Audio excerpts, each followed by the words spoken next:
Hi అండి అందరికీ. ఇవాల్టి వీడియోలో నేను cut work model slew design అయితే చూపిస్తున్నాను. మనం క్యాన్వాస్ యూజ్ చేసుకుంటూ ఎలాగా మార్కింగ్ అండ్ కటింగ్ చేసుకొని నీట్గా ఈ షేప్స్ అన్నీ వచ్చేలాగా ఎలా టర్న్ చేసుకొని స్టిచ్చింగ్ చేసుకోవచ్చు అనేది ఇవాల్టి వీడియోలో అయితే ఈజీ వేలో చూపిస్తున్నాను. మీరు ఛానల్ని ఫస్ట్ టైం చూస్తున్నట్టయితే సబ్స్క్రైబ్ చేసుకొని వీడియోకి లైక్ చేయడం ద్వారా మన ఛానల్ని అయితే సపోర్ట్ చేయండి. ఇప్పుడైతే నేను స్లీవ్ కటింగ్ ఆల్రెడీ చేసుకున్నాను. ఇప్పుడు లైనింగ్ పైన ఎలాగ మనం మార్కింగ్ అండ్ కటింగ్ స్టిచ్చింగ్ చేసుకోవచ్చు అనేది మాత్రమే చూపిస్తున్నాను. చూడండి, ఇలా ఒక 2 ఇంచెస్ వెడల్పుతో క్యాన్వాస్ కట్ చేసుకోవాలి. మన స్లీవ్ లెంత్ వెడల్పు ఎంతైతే ఉంటుందో ఆ వెడల్పుకి సరిపోయేటట్టు ఒక 2 ఇంచెస్ లెంత్తో మనం క్యాన్వాస్ ఇలా కట్ చేసుకొని కింద వైపున ఒక హాఫ్ ఇంచ్కి ఒక లైన్ వేసుకోండి. తర్వాత ఒక హాఫ్ ఇంచ్ డిస్టెన్స్తో ఈ వీడియోలో చూపిస్తున్నట్టు లైన్ వేసుకోండి. తర్వాత ఫస్ట్ లైన్ వదిలిపెట్టేసి సెకండ్ లైన్ ఉంటుంది కదా, ఆ సెకండ్ లైన్ పైన ఈ వీడియోలో చూపిస్తున్నట్టు షేప్స్ అన్నీ కరెక్ట్గా మార్కింగ్ చేసుకొని రండి. దీనికోసం మార్కెట్లో స్కేల్స్ కూడా దొరుకుతాయి, కట్ వర్క్ స్కేల్స్ అని. అవి ఉంటే దాంతో ఇలా మార్క్ చేసుకోండి. నేనైతే వెడ్డింగ్ కార్డ్లో ఇలా ఒకటి కట్ చేసి పెట్టుకున్నాను. నాకు ఇదే అన్నిటికీ పర్ఫెక్ట్గా వస్తుంది. బ్యాక్ డిజైన్కి అలాగే స్లీవ్ డిజైన్కి మొత్తానికి నేను దీన్ని యూజ్ చేసుకుంటూ మార్కింగ్ అండ్ కటింగ్ చేసుకుంటాను. ఇప్పుడైతే మనం లైన్ మార్కింగ్ చేసుకున్నాం కదా, అక్కడికి కరెక్ట్గా ఈ వీడియోలో చూపిస్తున్నట్టు షేప్స్ అన్నీ నీట్గా కట్ చేసుకోండి. ఎక్కడ కూడా ఎగుడు దిగుడు లేకుండా కర్వ్స్ అన్నీ నీట్గా వచ్చేటట్టు ఈ వీడియోలో చూపిస్తున్నట్టు మొత్తం ఎంత లెంత్ అయితే ఉందో ఇలా కట్ చేసుకోండి. ఈ మూలలు ఉంటాయి కదా, అవి నీట్గా మార్కింగ్ ఎంతవరకు ఉంటుందో అంతవరకు నీట్గా కట్ చేసుకుంటేనే మనం స్టిచ్చింగ్ చేసుకునేటప్పుడు షేప్స్ అనేది కరెక్ట్గా వస్తాయి. ఇప్పుడైతే లైనింగ్కి ఈ క్యాన్వాసు కింద వైపున ఒక హాఫ్ ఇంచి క్లాత్ వదులుకుంటూ పై వైపున లైనింగ్కి అలాగే క్యాన్వాస్కి అతికేటట్టు ఒక స్టిచ్ వేసుకోండి.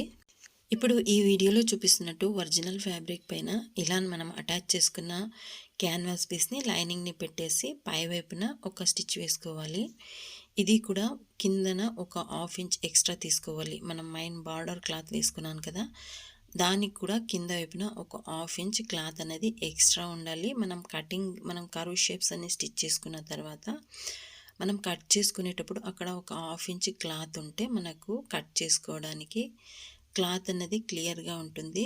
మరీ తక్కువ పెట్టుకుంటే మనం కట్ చేసుకున్నప్పుడు క్లాత్ పిగిలే ఛాన్సెస్ ఎక్కువ ఉంటాయి. అందు గురించి ఒక క్లాత్ అనేది కొద్దిగా హాఫ్ ఇంచ్ పెట్టుకొని మనం ఇలా స్టిచ్ చేసుకోవాలి.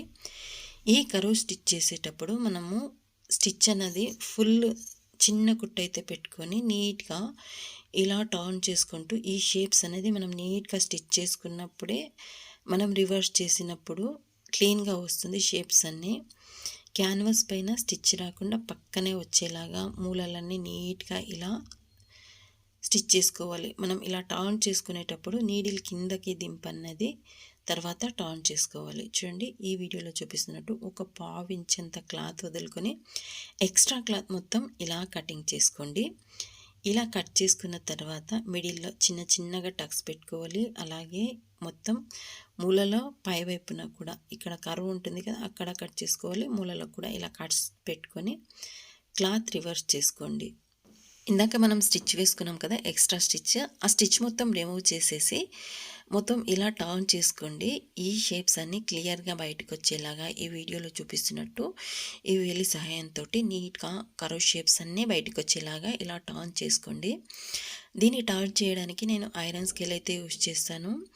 ఐరన్ స్కేల్తో అయితే నీట్గా టర్న్ చేసుకోవచ్చు. ముందర చూడండి, ఇక్కడ రౌండ్ షేప్ ఉంటుంది కదా, స్కేల్ అయితే యూజ్ చేసుకుంటూ మనం షేప్స్ మొత్తం నీట్గా టర్న్ చేసుకోవచ్చు. మీరు కూడా ట్రై చేసి చూడండి.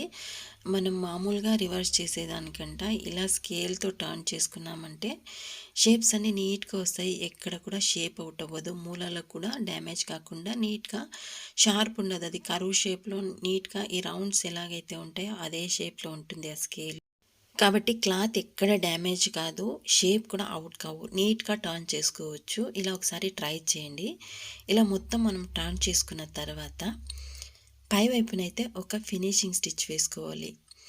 ఈ వీడియోలో చూపిస్తున్నట్టు ఎడ్జ్కి అయితే స్టిచ్ రావాలి. ఈ మూలలు అయితే అడ్జస్ట్ చేసుకుంటూ నీట్గా లెంత్ ఎంతైతే ఉంటుందో అంతవరకు ఈ వీడియోలో చూపిస్తున్నట్టు స్టిచ్చింగ్ వేసుకోండి. నేను ఈ కట్ వర్క్ స్లీవ్ మోడల్ పెట్టాను కదా! దీని బ్లౌజ్ అయితే బ్యాక్ డిజైన్ కూడా నేను ఇంతకు ముందు వీడియోలో అయితే పెట్టాను. చూడండి అది కూడా ఎలా స్టిచ్చింగ్ చేసుకోవచ్చు. సేమ్ మోడల్‌తోనే ఉంటుంది. బ్యాగ్స్‌కి అయితే నేను అలా డిజైన్ చేశాను. ఇప్పుడు చాలా ట్రెండింగ్‌లో ఉంది ఆ డిజైన్ అయితే ఎలా కటింగ్ అండ్ స్టిచ్చింగ్ చేసుకోవచ్చు అనేది. ఫుల్ వీడియో అయితే ఇంతకు ముందు వీడియోలో అప్లోడ్ చేశాను. ఇదైతే దానికి సంబంధించిన స్లీవ్ బ్లౌజే. ఇదైతే మొత్తం ఇలా స్టిచ్ చేసుకున్న తర్వాత లైనింగ్‌కి అలాగే మెయిన్ ఫ్యాబ్రిక్‌కి అతికేటట్టు చుట్టూ ఒక స్టిచ్ వేసుకొని ఎక్స్ట్రా క్లాత్ మొత్తం కటింగ్ చేసుకున్నామంటే మనకు ఈ స్లీవ్ అన్నది రెడీ అవుతుంది. ఇదే విధంగా నేను రెండో స్లీవ్ కూడా రెడీ చేసి పెట్టుకున్నాను. చూడండి మొత్తం ఎక్స్ట్రా క్లాత్ ఉంటుంది కదా! ఇది మొత్తం ట్రిమ్ చేసేస్తే మనకు ఈ స్లీవ్ అన్నది ఫైనల్‌గా రెడీ అయ్యింది. ఇలాగే రెండో స్లీవ్ కూడా స్టిచ్చింగ్ చేసుకున్నాను చూడండి. ఫైనల్ లుక్ అయితే ఇలా ఉంది. దీన్ని ఐరన్ చేసామంటే ఇంకా నీట్‌గా ఫినిషింగ్ వస్తుంది. ఇంతే ఫ్రెండ్స్ ఇవాల్టి వీడియో. వీడియో నచ్చినట్టయితే లైక్ చేయండి. కొత్త వాళ్ళైతే సబ్స్క్రైబ్ చేసుకోండి. వీడియో ఎలా ఉందన్నది కామెంట్ బాక్స్‌లో చెప్పండి. మరొక వీడియోలో కలుద్దాము. Thank you for watching.